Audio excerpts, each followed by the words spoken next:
Hello दोस्तों, स्वागत है आपका हमारे यूट्यूब चैनल याहू बाबा पे। ये हमारा पीएचपी कोर्स से रिलेटेड 102 ट्यूटोरियल है और इस कोर्स में आप पीएचपी का सेशन वेरिएबल के बारे में सीखने वाले हैं। इससे पिछली 3 वीडियोस में हमने आपको सुपर ग्लोबल वेरिएबल्स के बारे में बताया था कि सुपर ग्लोबल वेरिएबल्स क्या होते हैं और कितने टाइप के होते हैं। यहाँ पे आपको उसकी एक लिस्ट भी दिख रही है जिसमें से रेड कलर में जो भी आपको नजर आ रहे हैं ये हम अपनी पिछली 3 वीडियोज में कवर कर चुके हैं। अगर आपने वो वीडियोज नहीं देखी है तो मैं ऊपर आई बटन पे और नीचे डिस्क्रिप्शन पे उसका लिंक दे दूंगा जहां से जाके आप वो वीडियोस देख सकते हैं। और इस वीडियो में हम कवर करने वाले हैं $_सेशन। तो आइए पहले समझते हैं सेशन का मतलब क्या होता है। इससे पिछली वीडियो में मैंने आपको कुकीज के बारे में बताया था। मैंने आपको बताया था जब भी हमारी वेबसाइट का कोई भी विजिटर जब भी हमारी वेबसाइट को ओपन करेगा तो वो जो रिक्वेस्ट है वो जाएगी सर्वर पे, और सर्वर जो है वो हमारे सिस्टम पे मतलब कि वेबसाइट के जो विजिटर है उसके सिस्टम पे एक टेम्परेरी इंफॉर्मेशन सेव कर देता है जिसे हम कहते हैं कुकीज। अब यहाँ पे हम बात करते हैं सेशन की। सेशन के केस में भी हम टेम्परेरी इंफॉर्मेशन सेव करते हैं, मगर वो हम वेबसाइट के विजिटर के सिस्टम पे सेव नहीं करेंगे, उसको हम टेम्परेरीली सर्वर पे ही सेव करते हैं। और सर्वर पे जो ये हम टेम्परेरी इंफॉर्मेशन सेव करते हैं इसको हम कहते हैं सेशन स्टोर। ये जो इन्फॉर्मेशन सेव की जाती है सर्वर पे ये बिल्कुल टेम्परेरीली होती है। अगर आप इसे परमानेंट सेव करना चाहते हैं तो इसके लिए हम यूज कर सकते हैं डाटाबेसेस जैसे MySQL, जिसको हम आगे जाने वाली अपनी वीडियोस में सीखेंगे। अब सेशन की जो इन्फॉर्मेशन है यहाँ पे हमने टेम्परेरीली सर्वर पे सेव तो कर दी, मगर जब भी हम इसे गेट करना चाहते हैं तो बिल्कुल इसे गेट कर सकते हैं और अपनी वेबसाइट पे कहीं पर भी इसे शो कर सकते हैं। अब यहाँ पे क्वेश्चन उठता है कि सेशन का यूज कहाँ होता है वेबसाइट पे। देखिए, इसका जो मैक्सिमम 90% जो यूज होता है वो होता है लॉगिन पेज पे। जब भी हम यूजर का लॉगिन पेज बनाते हैं जहां पे हम यूजर से उसका यूजर नेम और पासवर्ड गेट करते हैं तो उस केस में हम वहां पर एक सेशन क्रिएट कर देते हैं सर्वर पे, जो कि एक निशानी होती है कि यूजर जो है लॉगिन है अभी अपने इस कंप्यूटर पे। और जब यूजर हमारी वेबसाइट से लॉग आउट करता है तो वो सेशन को हम डिलीट कर देते हैं। आपने यूजली देखा भी होगा, जैसे मान लीजिए ई कॉमर्स की जो वेबसाइट्स होती हैं, शॉपिंग की वेबसाइट्स, जब भी आप उस पर लॉग इन करते हैं उसके बाद आप उसके किसी भी पेज पे विजिट करते हैं तो ऊपर आपका यूजर नेम दिखाता रहता है। हेलो यूजर नेम, जो भी आपका यूजर नेम है वो वहां पे शो होता रहता है। तो ये कैसे पॉसिबल होता है? ये पॉसिबल होता है सेशन की हेल्प से। आइए समझते हैं सेशन को क्रिएट करने का और असेस करने के हमारे पास क्या क्या मेथड्स हैं। देखिए, जब भी हमने सर्वर पे सेशन को क्रिएट करना है तो उसके बेसिकली 3 स्टेप होते हैं। सबसे जो पहला स्टेप होता है वो होता है सेशन स्टार्ट। ये हमारे पास एक फंक्शन होता है पीएचपी के अंदर। जब भी हमने सेशन के अंदर कुछ भी काम करना है तो सबसे पहले हमें सेशन को स्टार्ट करना पड़ता है। उसके बाद जो हमारा दूसरा स्टेप होता है वो होता है सेशन को क्रिएट करने का। मतलब कि जब भी आपने सेशन को स्टार्ट करने के बाद उसमें कोई एंट्री करनी है तो उसके बाद आप यहाँ पे $_सेशन नाम का जो हमारा ग्लोबल वेरिएबल है उसको यूज करेंगे।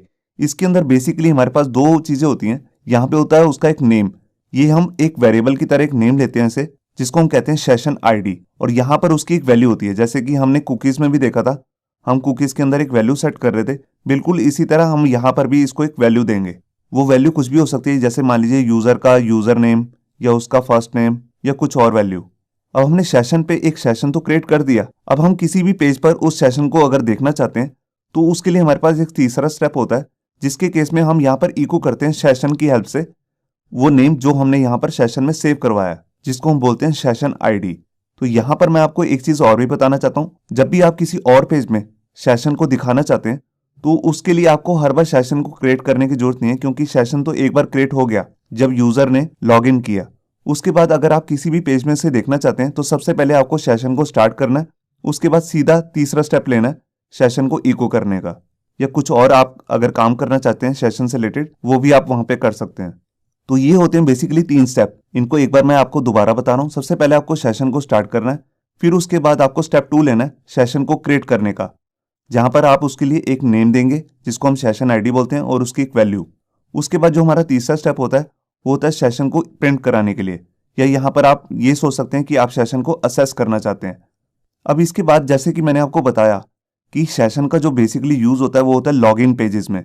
तो यूजर जब भी हमारी वेबसाइट से लॉग आउट करेगा उस केस में हम वहां पे सेशन को डिलीट कर देते हैं। तो इसके भी हमारे पास 2 स्टेप्स होते हैं। सबसे जो पहला स्टेप होता है वो होता है सेशन अनसेट। ये जो पीएचपी का फंक्शन है सेशन अनसेट, ये बेसिकली करता क्या है, ये सेशन के जितने भी हमने वेरिएबल्स बनाए हैं ये उनको डिलीट कर देगा। उसके बाद जो हमारा सेकंड स्टेप होता है वो होता है सेशन को पूरा डिस्ट्रॉय करने का। ये फंक्शन बेसिकली जो भी हमारा सेशन बनाया है, मतलब कि हर सिस्टम का एक अलग से सेशन बनता है सर्वर पे, उसको ये रिमूव कर देता है। तो आइए देखते हैं प्रैक्टिकली कि हम सेशंस को वेबसाइट के अंदर कैसे यूज कर सकते हैं। यहां देखिए HTML के एडिटर में मैंने अपनी एक फाइल क्रिएट कर ली है sessioncreate.php। अब यहां पर आकर सबसे पहले हम सेशन को क्रिएट करेंगे, तो उसके लिए सबसे पहले मेरे को अपना फंक्शन चलाना है सेशन स्टार्ट। ये देखिए इस फंक्शन को लिखने के बाद अब आप सेशन को क्रिएट कर सकते हैं। तो उसके लिए हमारे को यहां पर अपना ग्लोबल वेरिएबल को यूज करना है जिसका नाम है $_session। इसके बाद हमें यहां पर लगानी है स्क्वेयर ब्रेसेस, और स्क्वेयर ब्रेसेस के अंदर यहां पर हमारे को एक नेम लेना है जो कि एक सेशन के वेरिएबल का नेम होता है जिसको हम कहते हैं सेशन आईडी। तो देखिए उसके लिए मैं यहां पर लूंगा इन्वर्टेड कोट्स और यहां पर उसको एक नाम दे देता हूं जैसे फैब कलर। आप कोई भी नाम ले सकते हैं जैसे यूजर नेम कुछ भी। तो अभी यहां पर मैं कलर सेव कराऊंगा और यहां देखिए इसको मैं एक वैल्यू भी दे देता हूं और यहां पर मैंने इसको एक वैल्यू दे दी जैसे ऑरेंज। ये देखिए अब मैं चाहता हूं जैसे ये सेशन क्रिएट हो जाए तो इसके बाद मेरे को एक मैसेज भी डिस्प्ले हो जाए। तो उसके लिए मैं यहां पर इको लगा के एक मैसेज भी दिखा देता हूं सेशन वेरिएबल इज सेट। ये देखिए यहां पर अब सेशन क्रिएट हो जाएगा और उसके बाद मेरे को ये मैसेज भी डिस्प्ले हो जाएगा। यहां पे मैंने फाइल को सेव किया। ये देखिए यहां पर ब्राउजर पे मैंने अपनी फाइल ओपन की हुई है sessioncreate.php। अब मैं यहां पर फाइल को रिफ्रेश करता हूं और ये देखिए यहां पर मैसेज डिस्प्ले हो गया कि सेशन वेरिएबल इज सेट, मतलब कि वो सेट हो चुका है। अब हम उसे देखना चाहते हैं तो उसके लिए हम यहां पर अपनी दूसरी फाइल यूज करेंगे जो मैंने अलग से बनाई है sessionview.php। तो इसके लिए भी सबसे पहले मेरे को यहां पर सेशन को स्टार्ट करना है। तो यहां पर मैंने अपना वही फंक्शन ले लिया सेशन स्टार्ट। ये बस बात आपको याद रखनी है कि जब भी आपने सेशन से रिलेटेड कोई भी काम करना है तो सबसे पहले पेज में सबसे टॉप पर आपको सेशन को स्टार्ट करना है। अभी सेशन को स्टार्ट होने के बाद मैं आपको दिखाता हूं कि जो हमारा वेरिएबल है $_session वो एक एरे है। उसमें सारी जितने भी हमने सेशन बनाए हैं इस सिस्टम से वो सारे सेव हो चुके होंगे। उसको एक साथ देखना है तो आप प्रिंट आर फंक्शन यूज कर सकते हो और यहां पर मैंने ले लिया $_session। ये देखिए और यहां पे मैंने फाइल को सेव किया। अब ये देखिए यहां पर हमारी दूसरी फाइल है sessionview.php। अब इसके अंदर आकर मेरे को जस्ट फाइल को रिफ्रेश करना है। ये देखिए यहां पर जो भी हमारा सेशन वेरिएबल के अंदर वेरिएबल सेव हुआ था उसका नाम था फैब कलर और उसकी जो वैल्यू थी वो थी ऑरेंज, जबकि हमने इसे क्रिएट कहाँ किया था दूसरे पेज में। आप देख रहे हैं इस वाले पेज पे क्रिएट किया था मगर हम इसे व्यू कर रहे हैं दूसरे पेज पे।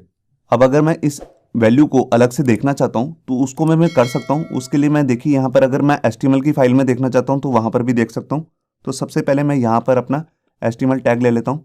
ये देखिए मेरा एक टैग बन चुका है और इसके अंदर आकर यहाँ पर बॉडी टैग के अंदर मैं थोड़ा सा एंटर मार देता हूँ। यहाँ पर देखिए यहाँ पर भी मेरे को अपना PHP का टैग शुरू करना है सबसे पहले और इसके अंदर यहाँ पर मैं इको लगाऊंगा और यहाँ पे एक मैसेज दे देता हूँ जैसे फेवरेट कलर। और यहां पर कॉन्कैटिनेशन के साइन के बाद मेरे को अपना ग्लोबल वेरिएबल यूज करना है $_session और यहां पर स्क्वेयर ब्रेसेस के बाद मेरे को अपना वही वेरिएबल का नाम लेना है जो मैंने सेट किया था। तो देखिए यहां पर मैंने दूसरे पेज में क्या सेट किया था फैब कलर। तो इसी को मैं कॉपी कर लेता हूं और यहां पर आकर सेशन व्यू के अंदर मैं इसे पेस्ट कर देता हूं। ये देखिए तो यहां पर अब मैं फाइल को सेव करता हूं और यहां आकर रिफ्रेश करता हूं। ये देखिए यहां पर हमारी HTML की वैल्यू आ चुकी है फेवरेट कलर, उसके बाद आ रहा है ऑरेंज। तो यहां पर मैं आपको दोबारा से दिखाता हूं। यहां जो ऊपर है सबसे पहले जब हमारा पेज स्टार्ट हुआ तो सबसे पहले मैंने यहां पर स्टार्ट किया सेशन स्टार्ट अपना फंक्शन। उसके बाद मैंने आपको यहां पर उसको एरे को प्रिंट करके दिखाया और उसके बाद यहां पर HTML में कहीं पर भी मैं उसको प्रिंट कर सकता हूं। आपको यही वेरिएबल का यूज करना है $_session और जोन सा भी आपने सेशन में ID रखा था वो आपको यहाँ पे पास करना है तो उसकी वो वैल्यू दे देगा। यहाँ पर मैं एक बात और भी बताना चाहता हूँ, आप एक ही साथ कई सारे सेशन बना सकते हैं। जैसे मैंने यहाँ पर फैब कलर लिया, आप किसी और नाम का भी बना सकते हैं जैसे यूजर नेम, फेवरेट एनिमल या कुछ भी। अब ये मैं कल भी आकर अगर सिस्टम को बंद करके चेक करके देखूंगा तभी मेरे को ये यही वैल्यू दिखाएगा। ये तब तक दिखाएगा जब तक मैं इस सेशन को डिस्ट्रॉय नहीं करूंगा। और यहाँ पर मैं एक चीज़ और भी बताना चाहता हूँ, मैं इस सेशन की वैल्यू को कभी भी चेंज भी कर सकता हूँ। तो उसके लिए देखिए मैं दोबारा से अपने उसी पेज पे जाता हूँ और यहाँ पर अब इसकी वैल्यू को कर देता हूँ ग्रीन। मैंने यहाँ पर फाइल को सेव किया। अब मैं यहाँ पर अपने दूसरे पेज में आ जाता हूँ जिसका नाम है सेशन क्रिएट और यहाँ पर पेज को रिफ्रेश करता हूँ। ये देखिए अब मैं वापस इस पेज पे गया। अब मैं इसको रिफ्रेश करूंगा तो यहाँ पर ऑरेंज कलर की जगह पे दिखाएगा ग्रीन। ये देखिए मैंने पेज को रिफ्रेश किया, ये देखिए यहाँ पर भी ग्रीन आ रहा है और यहाँ पर भी ग्रीन। तो आपने देखा कि मैं सेशन की वैल्यू को कभी भी चेंज भी कर सकता हूँ और इसका जो फायदा है मेन वो तो आप देख ही रहे हैं। अब मैं इसको किसी भी पेज में जाके देखूंगा तो इस सेशन की वैल्यू मेरे को सेम ही दिखाएगा, क्योंकि ये ऑटोमेटिकली सर्वर पे सेव हो चुका है और सर्वर में जो भी वैल्यू मैंने सेव की है वो जितने भी सिस्टम्स हैं उन सबको सेम ही वैल्यू दिखाएगा। अब मैं आपको बताता हूँ कि इस सेशन को हमने डिलीट कैसे करना है। तो उसके लिए भी मैंने यहाँ पर अपनी थर्ड फाइल बनाई है जिसका नाम है सेशन डिलीट। तो इसके लिए भी सबसे पहले मेरे को सेशन को स्टार्ट करना है। ये देखिए यहाँ पर मैंने वही फंक्शन लिया सेशन स्टार्ट। अब इसके बाद मेरे को अपना फंक्शन यूज करना है जिसका नाम है सेशन अनसेट। इस फंक्शन का काम क्या होता है, ये जितने भी हमने इस सिस्टम से रिलेटेड सेशन में वेरिएबल सेट किए हैं, मतलब कि सेशन आईडी बनाए हैं, उनकी सारी वैल्यूज को उड़ा देगा। उसको उड़ाने के बाद हम सेशन को डिलीट कर सकते हैं। वो सीधा डिलीट नहीं होता है, तो उसको पहले अनसेट करना पड़ता है। तो देखिए जैसे ही मैंने यहाँ पर अनसेट लिखा, अब इसके बाद ये अनसेट हो जाएगा। अब इसके बाद मैं डिस्ट्रॉय कर सकता हूँ सेशन को। तो उसके लिए हमारे पास जो फंक्शन आता है उसका नाम है सेशन डिस्ट्रॉय। ये देखिए पहले उसने क्या किया, सेशन की आईडी की जो भी वैल्यू थी उसको रिमूव कर दिया, उसको मतलब अनसेट कर दिया। उसके बाद इसने सेशन को डिस्ट्रॉय किया। वो सीधा डिस्ट्रॉय कभी नहीं करेगा। तो आपको यही तीनों स्टेप फॉलो करने हैं डिलीट करने के लिए। और यहाँ पर मैं एक मैसेज भी दिखा देता हूँ जो कि मेरे को शो कर देगा कि भैया सेशन डिस्ट्रॉय हुआ है कि नहीं। तो सेशन इज डिस्ट्रॉय मैंने यहाँ पर एज ए टेम्परेरी एक मैसेज भी शो कर दिया। जैसे ही मैं इस फाइल को रिफ्रेश करूँगा तो ये डिस्ट्रॉय होने के बाद ये मेरे को मैसेज शो हो जाएगा। तो यहाँ पर मैंने ब्राउज़र में देखा और यहाँ ये मेरी थर्ड फाइल बनी हुई है जिसका नाम है सेशन डिस्ट्रॉय .php। ये ऑलरेडी मैंने ब्राउज़र में ओपन करके रखी हुई है। और देखिए यहाँ पर मैं फाइल को रिफ्रेश करता हूँ और देखिए मेरा सेशन डिस्ट्रॉय हो चुका है और ये मैसेज भी शो हो रहा है मुझे। अब मैं आपको जब मैं व्यू वाले पेज में जाऊँगा और यहाँ पर अब फाइल को रिफ्रेश करूँगा तो मैं आपको दिखाऊँगा कि ये कलर जो है और जो इसकी वैल्यू है ये दोनों ही रिमूव हो चुके हैं। ये देखिए यहाँ पर ये कह रहा है अनडिफाइंड इंडेक्स फैब कलर, मतलब कि इस नाम का कोई भी यहाँ पर इंडेक्स नहीं है सेशन का और इसकी कोई भी वैल्यू नहीं है। आप देख रहे हैं यहाँ पर कोई भी वैल्यू नहीं है। तो इसका मतलब यही है कि सेशन ऑलरेडी डिस्ट्रॉय हो चुका है। और यहाँ पर मैं आपको एक बात और भी बताना चाहता हूँ कि जब भी हम सेशन का व्यू वाला पेज देखते हैं तो वहाँ पर हम ये कंडीशनल बेस लगाते हैं, मतलब कि वहाँ पर पहले चेक करते हैं कि कोई सेशन सेट है भी है कि नहीं। अगर सेट है तो ही मैसेज डिस्प्ले करे, वरना ये एरर आ जाएगा अगर आप वो कंडीशन नहीं लगाएंगे। तो यहाँ पर व्यू की पेज में आकर मैं जैसे यहाँ पर मैसेज डिस्प्ले कर रहा था तो इसको मेरे को इफ़ कंडीशन के अंदर डालना होगा। तो यहाँ पर देखिए उसके लिए आपको इफ़ कंडीशन में लगानी है इफ़, और यहाँ पे अपना फंक्शन यूज़ करना इस सेट। और इसके अंदर आकर मैं ये वेरिएबल जो है ये डाल देता हूँ पूरा का पूरा कि फैब कलर नाम से कोई भी सेशन क्रिएटेड है, मतलब ये अगर सेट है तो जो मैसेज है ये डिस्प्ले हो। ये देखिए अब ये मैसेज तभी डिस्प्ले होगा जब ये सेशन सेट होगा। और ऊपर से जाकर यहाँ पर जो मैंने ये प्रिंट आर लगाया था इसको मैं रिमूव कर देता हूँ। ये देखिए यहाँ देखिए मैं आपको दोबारा दिखाता हूँ। यहाँ पे मैंने कंडीशन लगाई है इफ़ इज सेट। सेट क्या, ये अगर वेरिएबल सेशन वेरिएबल जो अगर सेट है तभी ये मैसेज डिस्प्ले हो। तो यहाँ पर मैंने फाइल को सेव किया और यहाँ आकर रिफ्रेश किया तो देखिए अब कुछ भी नहीं दिखा रहा, अब ना कोई एरर आ रहा है जबकि मैसेज सेट नहीं है। और अगर हम इसमें दोबारा से जाके यहाँ पर पेज को रिफ्रेश करूँ, अब सेशन सेट हो चुका है। अब मैं वापस गया व्यू वाले पेज पे और फाइल को रिफ्रेश किया। ये देखिए अब यहाँ पे दिखा रहा है ग्रीन। तो आपने देखा कि हम सेशन को कैसे क्रिएट कर सकते हैं और कैसे व्यू कर सकते हैं और इसको डिस्ट्रॉय भी कैसे कर सकते हैं। आगे जाकर जो मैं MySQL के साथ PHP के अंदर एक प्रोजेक्ट बनाने वाला हूँ उसके अंदर भी वहाँ पर मैं लॉगिन बनाऊंगा और वहाँ पर इसको यूज़ करूँगा। तो वहाँ पर आप इसका टोटल प्रैक्टिकल देख सकते हैं कि हम इसे रियल लाइफ में कैसे यूज़ कर सकते हैं। होप सो आपको ये हमारा वीडियो ट्यूटोरियल अच्छा लगा होगा। अगर अच्छा लगा है तो वीडियो को प्लीज़ लाइक करना मत भूलिए। अगर आप ऐसे ही रेगुलर अपडेट्स चाहते हैं तो हमारे चैनल याहू बाबा को सब्सक्राइब करना मत भूलिए। Thank you.